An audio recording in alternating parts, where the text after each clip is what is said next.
তো hello friends, তো আমি আজকে রান্না করেছি পটল পোস্ত। তো সেটা আমি কীভাবে করেছি চলো সেটাই আমরা একবার দেখে আসি কীভাবে আমি এটাকে রান্না করলাম।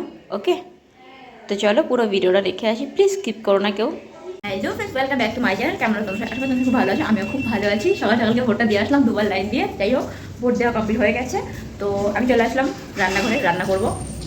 ভাত বসিয়ে দিয়েছি, ডাল সিদ্ধ বসিয়ে দিয়েছি। আর এই দেখো বাইরে হচ্ছে বৃষ্টি, ঠিক আছে, দেখতেই পাচ্ছ প্রচণ্ড বৃষ্টি হয়ে গেল, এই মাত্র খুব জোরে বৃষ্টি হলো। আর এখানে দেখো আমি রান্না করব আজকে পটল পোস্ত। তো পটলগুলোকে আমি সুন্দর করে কেটে নিয়েছি, ঠিক আছে। তো চলো আমি পটল পোস্তটা কীভাবে রান্না করি সেটাই আমি তোমাদের সাথে শেয়ার করবো। ওকে, আজকে রান্না হবে পটল পোস্ত, আর তার সাথে হবে পাট পাতা দিয়ে ডাল, আর হচ্ছে মাছের ঝাল। তো সব রান্না আমি তোমাদের দেখাতে পারবো না, আমি শুধু পটল পোস্তটা রান্না করবো, সেটাই আমি তোমাদের সাথে শেয়ার করবো। ওকে, তো চলো ভিডিওটার সাথে থাকো, পুরোপুরি দেখতে থাকো।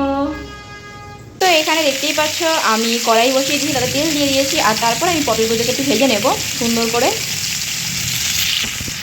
একটু নুন দিয়েছি, একটুখানি হলুদ দেবো, দিয়ে পটলগুলোকে সুন্দর করে ভেজে নেবো।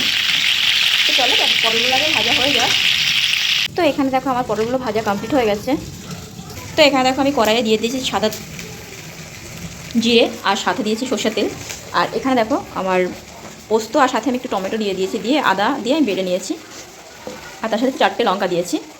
আর এখানে দেখেছো ভাজাটা কমপ্লিট হয়ে গেছে। তো চলো আমি এখন পোস্তটা তেলের মধ্যে দিয়ে দেবো। তো জিরেটা একটু ভাজা হলে আমি পোস্তটা দিয়ে দেবো, দিয়ে একটু সুন্দর করে কষিয়ে নেবো। এগুলো সব হয়ে গেছে। পটল ভাজলে এই একটা সমস্যা, তেলগুলো কালো হয়ে যায়। তো দেখো আমার জিরেটা ভাজা কমপ্লিট হয়ে গেছে, আমি এখন এটাকে দিয়ে দেবো।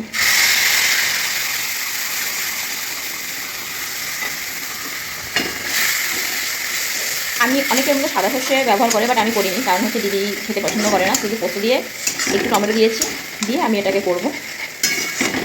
তো এর মধ্যে আমি একটুখানি জিরে গুঁড়ো আর বাদবাকি মশলাগুলো মানে নুন হলুদটা দিয়ে দেবো। তো এই দেখো এখানে আমি মশলাগুলো দিয়ে দিয়েছি, এবারে ভালো করে কষিয়ে নেবো। মশলা ভালো করে কষানো হয়ে গেলে তেল ছেড়ে দেবে, তারপরে আমি জল দিয়ে দেবো। আর সত্যি কথা বলতে কি, রান্নায় মশলা যদি ভালো করে না কষানো হয় তাহলে রান্নায় টেস্ট হয় না। এটা আমার মা আমাকে সবসময় বলে, মাও বলে, বাইরে দিদিও আমাকে সবসময় বলে যে মশলা সুন্দর করে ভালো করে কষানো হবে, তাহলেই মানে রান্নায় টেস্ট হয়। আর আমার মা যা মশলা কষায় না, ভাবার বাইরে জানো। আমি তো মাঝে মাঝে মাকে বলি কী করো, বলে কি যে মশলা সবসময় ভালো করে কষাতে হয়। আর আমি আমার মায়ের হাতে রান্না সব থেকে ভালো খাই। আর এমনিতে সবার মায়ের হাতে রান্না সত্যি খুব ভালো খায়, আমিও খাই, এটা সত্যি কথাই। আমার মা দুটো রেসিপি এত ভালো রান্না করে, আমি যদি কোনোদিন সুযোগ পাই আমি অবশ্যই তোমাকে শেয়ার করবো। একটা হচ্ছে নারকেল দিয়ে চিংড়ি মাছ দিয়ে পাতায় ভাজে, নারকেলটা চিংড়ি মাছটা বেটে শিলনোড়ায় বেটে পাতায় ভাজে, ওটা অসাধারণ খেতে লাগে। আমার মায়ের হাতের ওই রান্নাটা আমার সবথেকে পছন্দের রান্না।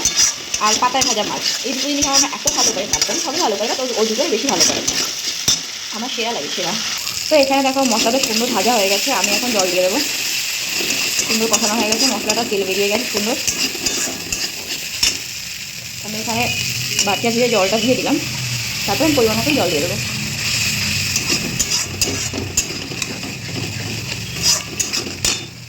তো এই দেখো আমি জল দিয়ে দিয়েছি, এর থেকে বেশি জল আমি দেবো না, আর একটুখানি চিনি দিয়ে দিয়েছি। তো আমি এখন পটলগুলোকে দিয়ে দেবো। তো এখানে দেখো আমি পটলগুলো দিয়ে দিয়েছি। তো এটা আমি একটু মাখা মাখা করবো, তো তার জন্য আমি এটাকে এখন বসিয়ে রাখবো, আস্তে আস্তে করে ফুটবে তার জন্য। তো এই দেখো আমার পটল পোস্ত রান্না করা কমপ্লিট হয়ে গেছে, কি সুন্দর তেল ছেড়ে দিয়েছে। তো আমি এখন নামিয়ে দেবো। তো এই দেখো আমি পটল পোস্তটা নামিয়ে দিয়েছি, আমার রান্না করা কমপ্লিট হয়ে গেছে। আর অবশ্যই ভিডিও দেখে বলো কেমন হয়েছে, লাইক কমেন্ট শেয়ার করো। ওকে, টাটা।